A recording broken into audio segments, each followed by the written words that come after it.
Welcome to new blog. आज हामी घरबाट निस्किएर पोखरामा पनि खरबुजाको खेती र खरबुजाको फार्ममा हामी जाँदैछौँ। साथीहरूसँगै मिलेर हामी खरबुजा लिन जाँदैछौँ।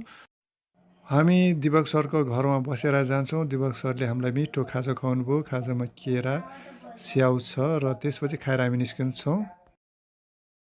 साथीहरू, आज हामी यहाँ खोलामा आइपुगेका छौँ खरबुजा लिने भनेर। खोला चाहिँ यो बाइक स्कुटर तार्न गाह्रो भएर हामी यता बसिरहेका छौँ र जुत्ता खोलेर हामी अब यो बाइक स्कुटर तर्ने कोसिस गर्छौँ। हामी खोला तरेर यहाँ खरबुजा फार्ममा आइपुगिसकेका छौँ र यो पोखराको महानगरपालिका वार्ड नम्बर 13 मर्दीद्वीपमा पर्दछ र त्यसपछि हामी यहाँ खरबुजा हेरेर लिन्छौँ र तपाईँहरूलाई पनि खरबुजा फलेको ठाउँहरू देखाउँछौँ। हामीसँग सबै साथीहरू पनि छ। हाम्रो दिपक सर हुनुहुन्छ, यहाँ बाबुराम सर, यहाँ हाम्रो भान्जी हुनुहुन्छ। भान्जी, हेलो भान्जी, हाउ आर यु? हेलो। खरबुजा लिन आएको छ, भान्जीहरू पनि खरबुजा लिन आएको छ। हामी सँगसँगै आएको हुन्।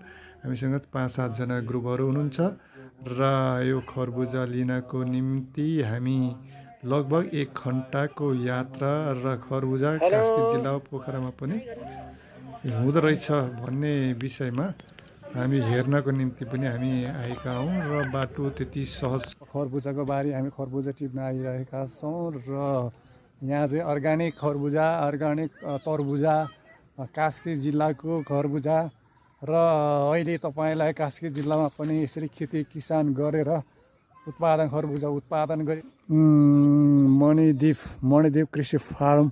अब हामी फार्मभित्र छिर्छौँ। साथीभाइ सबै हामी अगाडि बढ्छौँ र त्यसपछि यहाँ चाहिँ बिक्री केन्द्र रहेछ। बिक्री केन्द्रबाट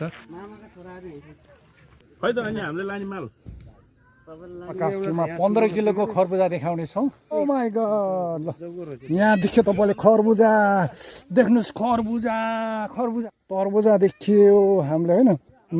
भान्जी लिएर भान्जी।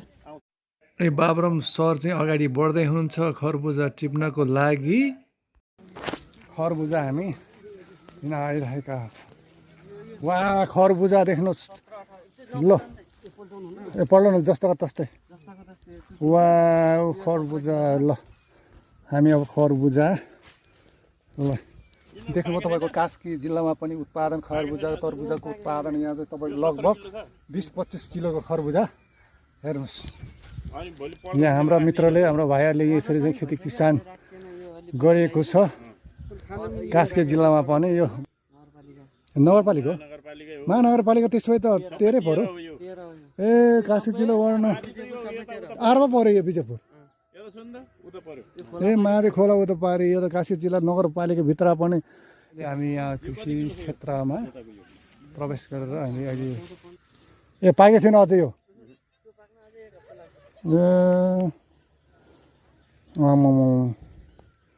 स्पेसल लोकल खरबुजा, अर्ग्यानिक खरबुजा देखिरहनु भएको छ। Organic खरबुजा 17 kilo.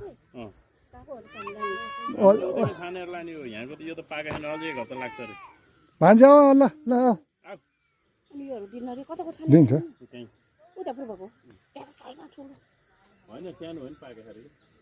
हामी यस फर्ममा भिजिट गर्दा निकै उत्साह र रमाइलो भइरहेको छ।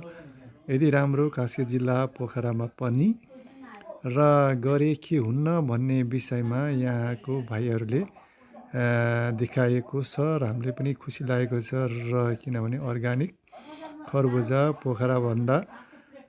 पोखराको सहरभन्दा आधी घन्टा यता आइसकेपछि हामीले ताजा खरबुजा र तरबुजा लिन सक्छौँ। चाहिँ तपाईँलाई त्यहाँ जनावरहरू कुर्ने, मान्छे राति चोर लाग्छ भने कुर्ने ठाउँहरू नि हो।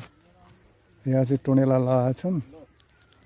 अब हामी फार्ममा आइसकेपछि स्पेसल एउटा काम गर्न बिर्सेको रहेछ, काम गर्न जान्छौँ र मजाको एउटा रातो तरबुजा काटेर चाहिँ चाख्नु पर्यो भन्ने विषयमा हामी अगाडि बढ्छौँ है त। ल साथीहरू सबैलाई बोला त यता।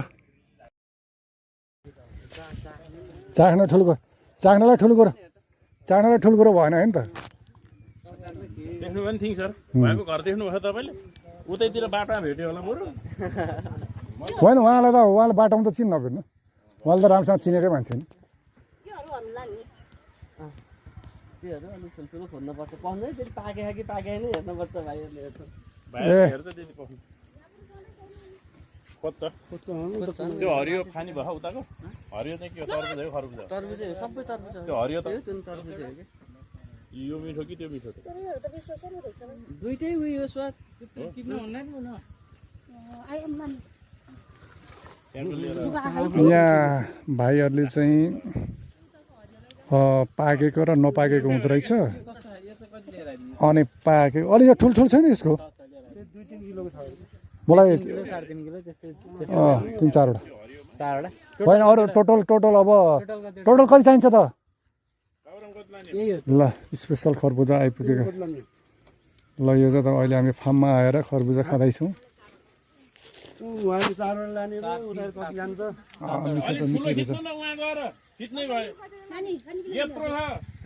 टेस्ट मिठो छ गुड टेस्ट हामी अहिले प्रत्यक्ष यहाँ तपाईँको फार्ममा आएर चाहिँ यहाँ खरबुजाको फार्ममा आएर खाइरहेको छु